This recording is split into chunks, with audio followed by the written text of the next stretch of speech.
Deuteronômio capítulo 24. Se um homem se casar e a esposa não for do seu agrado porque ele descobriu alguma coisa vergonhosa da parte dela, ele escreverá um certificado de divórcio e o dará a ela, mandando-a embora de sua casa.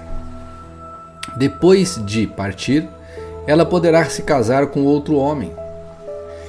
E, se este também a rejeitar e escrever um certificado de divórcio e o der a ela, mandando-a embora de sua casa, ou até mesmo, se ele morrer, o primeiro que a mandou embora não poderá casar-se de novo com ela, pois ela foi contaminada. Isso seria detestável para o Senhor.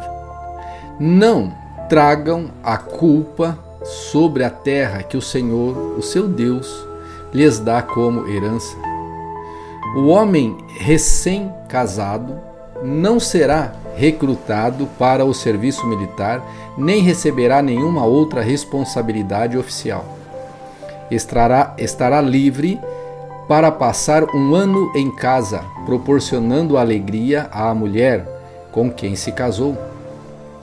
Não tomem um conjunto de pedras de moinho, nem mesmo só a pedra de cima como garantia de uma dívida, pois o dono precisa das pedras para obter o seu sustento. Se alguém sequestrar um irmão israelita e o tratar como escravo ou o vender, o sequestrador terá de morrer. Desse modo, vocês eliminarão o mal do seu meio. Em todos os casos de lepra, cumpram com extremo cuidado as instruções dos sacerdotes levitas. Obedeçam a todos os mandamentos que eu dei a eles. Lembrem-se daquilo que o Senhor, seu Deus, fez com Miriam durante sua jornada no deserto, depois que vocês saíram do Egito. Se um de vocês emprestar algo a seu próximo, não entre na casa dele para pegar o objeto que ele lhe oferecer como garantia. Espere do lado de fora enquanto ele pega o objeto e traz para você. Se ele for pobre e lhe der o manto como garantia, não o guarde consigo durante a noite. Devolva-lhe o manto ao pôr do sol, para que ele se aqueça durante a noite e abençoe você. O Senhor, o seu Deus, considerará isso um ato de justiça. Nunca se aproveitem de trabalhadores pobres e necessitados, sejam irmãos israelitas ou estrangeiros que vivem em suas cidades. Paguem o salário deles todos os dias, antes do pôr do sol, pois eles são pobres e contam com isso para viver. Do contrário, quando clamarem contra vocês ao Senhor, vocês serão culpados de pecado diante dele. Os pais não serão executados por causa dos filhos, nem os filhos por causa do pecado dos pais. Aqueles que merecem morrer deverão ser executados por causa de seus próprios crimes.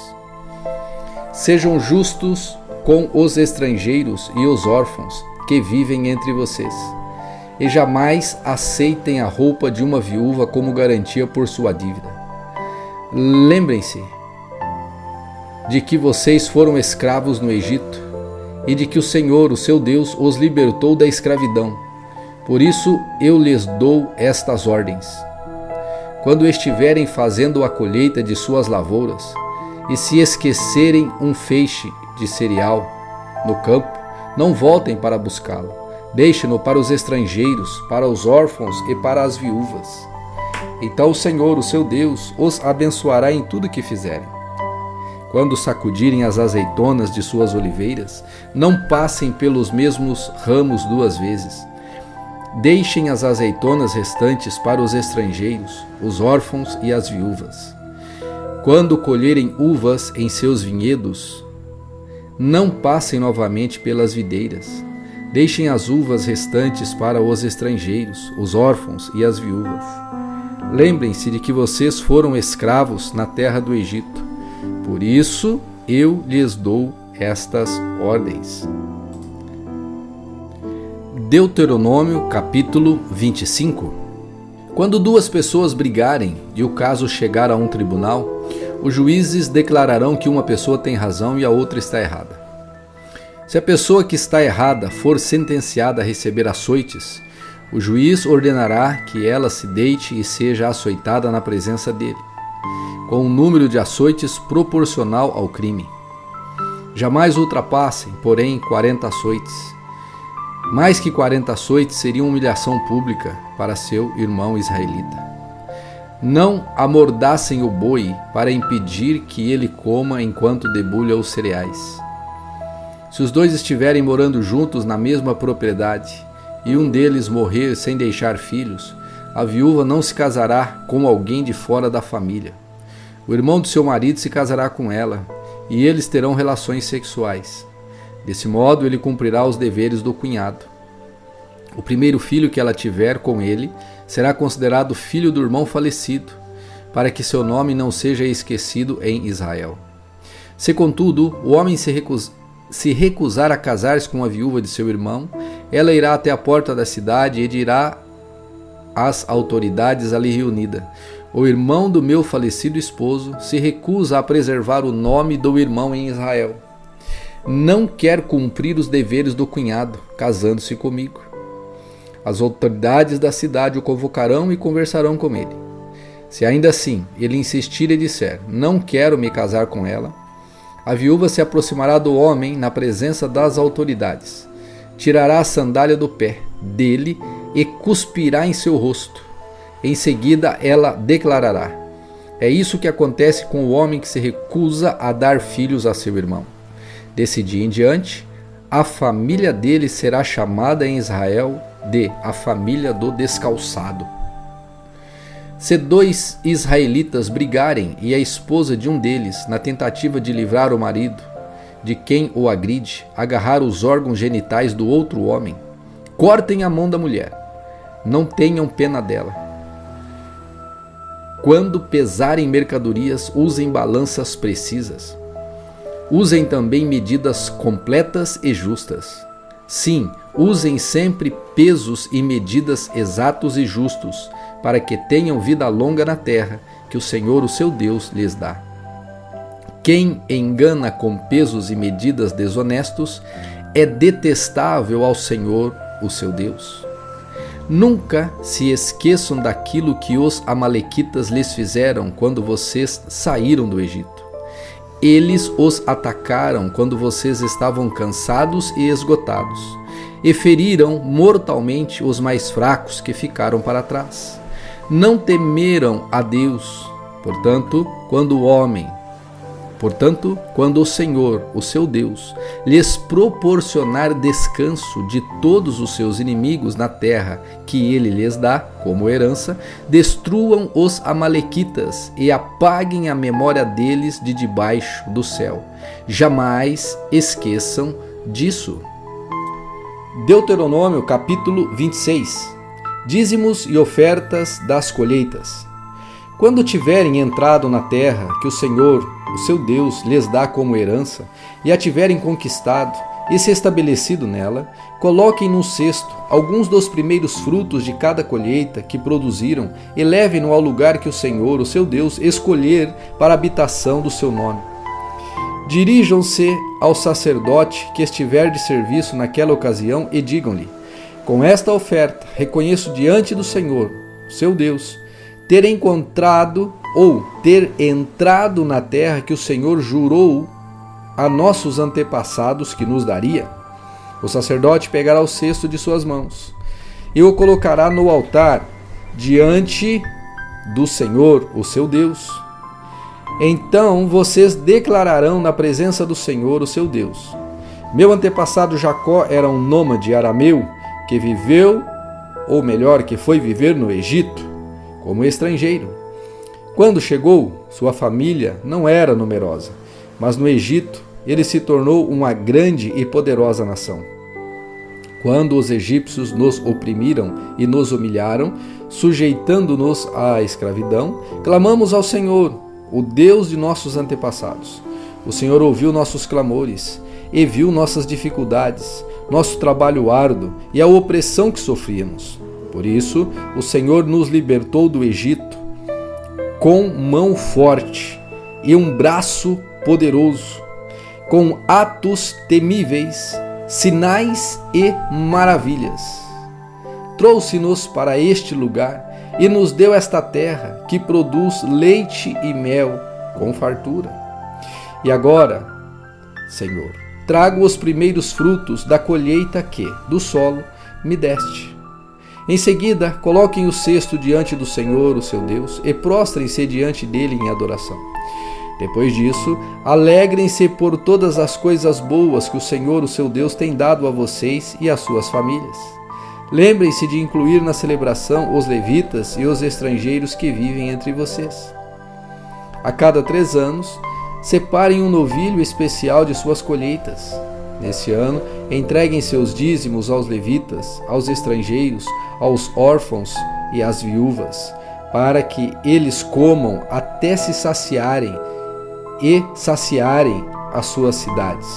Então declarem na presença do Senhor, o seu Deus: dediquei a minha casa e da minha casa a oferta sagrada e a entreguei aos levitas, aos estrangeiros, aos órfãos e às viúvas, conforme ordenaste. Não quebrei nenhum dos teus mandamentos, nem me esqueci de nenhum deles. Não comi coisa alguma desta oferta enquanto estava de luto, nem a toquei enquanto estava cerimonialmente impuro, e não ofereci coisa alguma dela aos mortos. Obedeci ao Senhor, meu Deus, e fiz tudo o que me ordenaste. Agora, olha desde a tua santa habitação no céu e abençoa o teu povo, Israel, e a terra que juraste a nossos antepassados, que nos daria, uma terra que produz leite e mel com fartura. Hoje, o Senhor, o seu Deus, ordenou que obedeçam a todos esses mandamentos, decretos e estatutos. Cumpram-nos cuidadosamente, de todo o seu coração e de toda a sua alma. Hoje vocês declararam que o Senhor é o seu Deus e que andarão em seus caminhos, obedecerão a seus decretos, mandamentos e estatutos e farão tudo o que ele mandar. O Senhor declarou hoje que vocês são seu povo, sua propriedade especial, conforme ele havia prometido, e que devem obedecer a todos os seus mandamentos. Se o fizerem, ele os colocará muito acima de todas as outras nações que ele fez, e vocês receberão louvores, honra e fama. Serão uma nação santa ao Senhor, o seu Deus, exatamente conforme ele prometeu. Deuteronômio capítulo 27. O altar no monte Ebal. Então Moisés, acompanhado dos líderes de Israel, deu a seguinte ordem ao povo: obedeçam a todos esses mandamentos que hoje lhes dou. Quando atravessarem o Rio Jordão e entrarem na terra que o Senhor, o seu Deus, lhes dá, levantem pedras grandes e pintem-nas com cal. Escrevam nelas todos os termos desta lei quando atravessarem o rio, para entrar na terra que o Senhor, o seu Deus, lhes dá. Uma terra que produz leite e mel, com fartura, conforme lhes prometeu o Senhor, o Deus de seus antepassados. Depois de atravessarem o Jordão, levantem essas pedras pintadas de cal no monte Ebal, como hoje lhes ordeno. Construam ali um altar para o Senhor, o seu Deus, usando pedras inteiras em sua forma natural. Não alterem a forma das pedras com ferramenta de ferro. Construam o altar com pedras que não foram cortadas e usem-no para oferecer holocaustos ao Senhor, o seu Deus. Apresentem também sacrifícios de ofertas de paz e celebrem, comendo e alegrando-se na presença do Senhor, o seu Deus. Escrevam de forma bem visível todos os termos desta lei nas pedras pintadas de cal. Em seguida, Moisés e os sacerdotes levitas disseram a todo o povo de Israel: façam silêncio e ouçam, ó Israel. Hoje você se tornou o povo do Senhor, o seu Deus. Obedeça, portanto, ao Senhor, o seu Deus, cumprindo todos esses mandamentos e decretos que hoje lhes dou. Maldições pronunciadas no monte Ebal. No mesmo dia, Moisés deu ao povo a seguinte ordem: quando atravessarem o rio Jordão, as tribos de Simeão, Levi, Judá, Issacar, José e Benjamim ficarão no monte Gerizim, de onde proclamarão uma bênção sobre o povo. As tribos de Ruben, Gade, Aser, Zebulon, Dan e Naftali ficarão no monte Ebal, de onde proclamarão uma maldição. Então os levitas dirão em alta voz a todo o povo de Israel: maldito quem esculpir ou fundir um ídolo e o levantar em segredo. Os ídolos, trabalhos de artesãos, são detestáveis ao Senhor. E todo o povo responderá: amém. Maldito quem desonrar pai ou mãe. E todo o povo responderá: amém. Maldito quem roubar a propriedade do próximo, movendo um marco de divisa. E todo o povo responderá: amém. Maldito quem fizer o cego se desviar do seu caminho. E todo o povo responderá: amém. Maldito quem negar justiça aos estrangeiros, aos órfãos ou às viúvas. E todo o povo responderá: amém. Maldito quem tiver relações sexuais com a esposa do seu pai, pois desonrou seu pai. E todo o povo responderá: amém. Maldito quem tiver relações sexuais com um animal. E todo o povo responderá: amém. Maldito quem tiver relações sexuais com sua irmã, seja filha do seu pai ou de sua mãe. E todo o povo responderá: amém. Maldito quem tiver relações sexuais com sua sogra. E todo o povo responderá: amém. Maldito quem matar o seu próximo em segredo. E todo o povo responderá: amém. Maldito quem aceitar pagamento para matar um inocente. E todo o povo responderá: amém. Maldito quem não confiar e cumprir os termos desta lei. E todo o povo responderá: amém.